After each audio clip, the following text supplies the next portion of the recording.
Iran's nuclear journey began, perhaps surprisingly, with Western assistance. In the 1950s, the United States, under its Atoms for Peace program, helped Iran initiate its nuclear endeavors. This early program was framed as a peaceful pursuit of nuclear energy. For several decades it progressed along these lines, benefiting from international cooperation.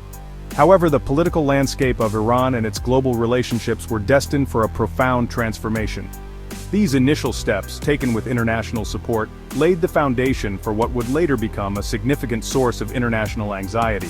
The seeds of a complex and contentious future were planted in these early explorations of nuclear technology.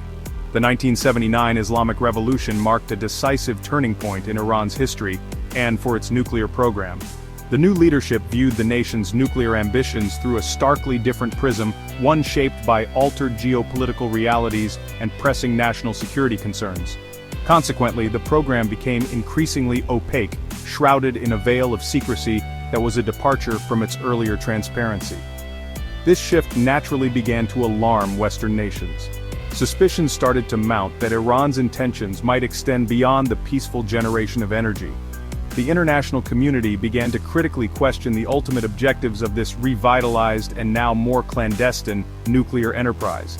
By the early 2000s, these simmering concerns escalated dramatically into full-blown international alarm.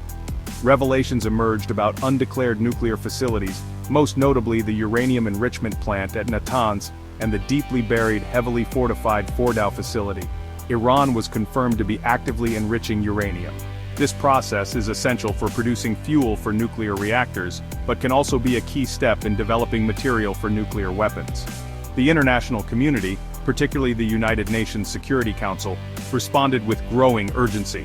A series of increasingly stringent economic sanctions were imposed on Iran, designed to pressure Tehran into halting its sensitive enrichment activities and providing greater transparency. The cumulative weight of these international sanctions began to exert a significant toll on Iran's economy. The restrictions severely impacted its vital oil exports, its access to the global financial system, and its overall international trade.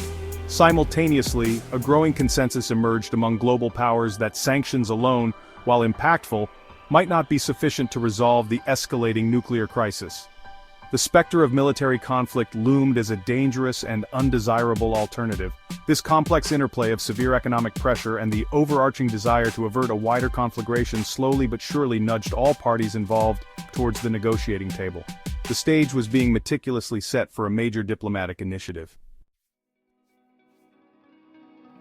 After years of arduous, often fraught and incredibly complex diplomatic negotiations, a landmark agreement was finally achieved. On July 14, 2015, in the historic city of Vienna, Iran and a coalition of world powers known as the P5+1 formally signed the Joint Comprehensive Plan of Action, commonly referred to as the JCPOA or the Iran Nuclear Deal. The P5+1 group comprised the 5 permanent members of the United Nations Security Council: the United States, the United Kingdom, France, Russia, and China, plus Germany. The European Union played a pivotal coordinating role throughout this long and challenging negotiation process, helping to bridge divides and steer the talks towards a resolution. The JCPOA meticulously laid out a series of strict and verifiable limitations on Iran's nuclear activities. A central provision of the agreement was the significant cap placed on uranium enrichment. Iran agreed to limit its enrichment purity to 3.67% for a period of 15 years. This level is suitable for fueling nuclear power plants but is far below the 90% purity typically considered weapons grade. Furthermore, Iran's stockpile of this low-enriched uranium was drastically reduced, capped at just 300 kilograms, a dramatic decrease from an estimated 10,000 kilograms it possessed before the deal. These measures were specifically designed to significantly extend the breakout time. The agreement also comprehensively addressed Iran's existing and future nuclear infrastructure. The number of operating centrifuges, the sophisticated machines used for enriching uranium, was substantially cut from around 19,000 to just over 5,060 first-generation IR-1 models. These were permitted to operate only at the Natanz facility. Crucially, enrichment activities at the heavily fortified underground Fordow facility were prohibited. the Arak heavy water reactor, a potential source of plutonium, was to be redesigned to prevent the production of weapons-grade material. Most importantly, the International Atomic Energy Agency, or IAEA, was granted robust and unprecedented inspection and verification powers to monitor compliance. In return for these significant and verifiable nuclear concessions, Iran received substantial economic relief. The extensive network of UN, EU, and US sanctions related directly to its nuclear program was lifted. This unblocked vital sectors of Iran's struggling economy. It allowed the nation to resume significant oil exports, a critical source of revenue, and to reintegrate into the global financial system. Furthermore, Iran regained access to over $100 billion in assets that had been frozen in overseas bank accounts.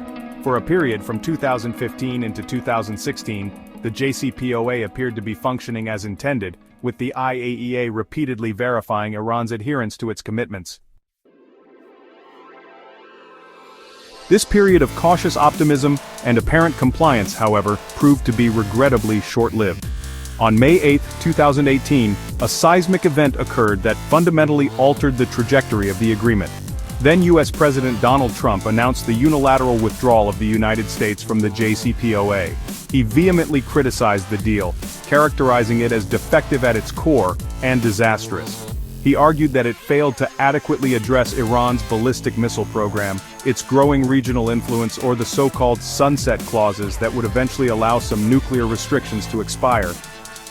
This decision sent profound shockwaves across the international community, undermining years of diplomatic effort. Following the U.S. withdrawal, the Trump administration swiftly reimposed a maximum pressure campaign. This involved the reapplication of harsh, comprehensive economic sanctions against Iran. These measures were exceptionally far-reaching, targeting not only Iran directly but also extending to any countries or international companies that continued to engage in business with Tehran. The explicit goal was to cripple Iran's economy severely. The administration hoped this would force Iran back to the negotiating table to accept what it termed a better deal. The economic impact on Iran was almost immediate and devastating, leading to a currency crisis and widespread hardship. Faced with the crushing weight of renewed U.S. sanctions and the inability of the remaining JCPOA signatories, Europe, Russia, and China, to fully offset their economic impact, Iran began to retaliate. Starting in May 2019, precisely 1 year after the U.S. withdrawal, Tehran announced it would gradually reduce its compliance with the JCPOA's nuclear restrictions. This was presented as a carefully calibrated response. It was designed to pressure the remaining parties, particularly the European powers, to deliver on the economic relief that had been promised under the original terms of the 2015 agreement. Iran argued that it could not be the only party upholding the deal. Over the subsequent years, from 2019 through 2023, Iran steadily and openly increased its nuclear activities. Moving further beyond the JCPOA's clearly defined limits, it surpassed the agreed-upon caps on its stockpile of enriched uranium. It also began enriching uranium to progressively higher purity levels, inching closer to weapons-grade thresholds. Advanced centrifuges, which are more efficient than the older IR-1 models permitted under the deal, were installed and brought online at its nuclear facilities. Significantly, enrichment activities even resumed at the deeply buried Fordo facility, a site whose activities were specifically and heavily restricted by the JCPOA terms. With the inauguration of a new U.S. administration under President Joe Biden in January 2021, a glimmer of hope emerged for a potential revival of the JCPOA. The Biden team had expressed a clear intention during the campaign to return the United States to the deal, contingent upon Iran also returning to full compliance with its nuclear commitments. Indirect talks, skillfully facilitated by European intermediaries, commenced in Vienna. These complex negotiations aimed to choreograph a synchronized, step-by-step return by both Washington and Tehran to their respective obligations under the 2015 agreement. However, the path back proved to be far more arduous. The Vienna talks, and subsequent discussions held in Doha, Qatar, eventually stalled without achieving a breakthrough. Several major sticking points emerged that proved insurmountable at the time. Iran, scarred by the previous U.S. withdrawal, demanded robust and credible guarantees that a future American administration would not unilaterally abandon the deal again. This was a commitment the US found politically and legally challenging to provide. Disagreements also persisted over the precise scope of US sanctions that would be lifted, particularly concerning those sanctions imposed for non-nuclear reasons, but which still heavily impacted Iran's struggling economy. As of today, May 27, 2025, the JCPOA remains effectively in a state of limbo, largely non-operational. Iran's nuclear program has advanced significantly beyond the parameters set by the 2015 deal. Recent reports from the IAEA indicate that Iran possesses a substantial quantity of uranium enriched up to 60% purity, a level alarmingly close to weapons grade. Furthermore, IAEA access for comprehensive monitoring and verification has faced periodic restrictions.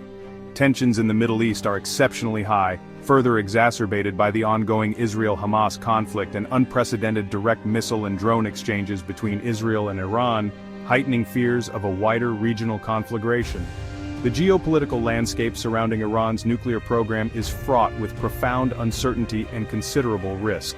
Israel, a staunch opponent of the original JCPOA, remains deeply concerned about Iran's continued nuclear progress and has reportedly made preparations for potential military strikes on Iranian nuclear sites.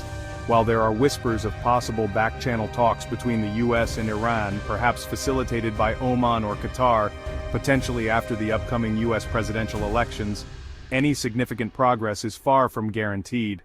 The failure to restore the JCPOA has undeniably heightened nuclear proliferation risks globally and has unfortunately undermined faith in the durability of international diplomatic agreements.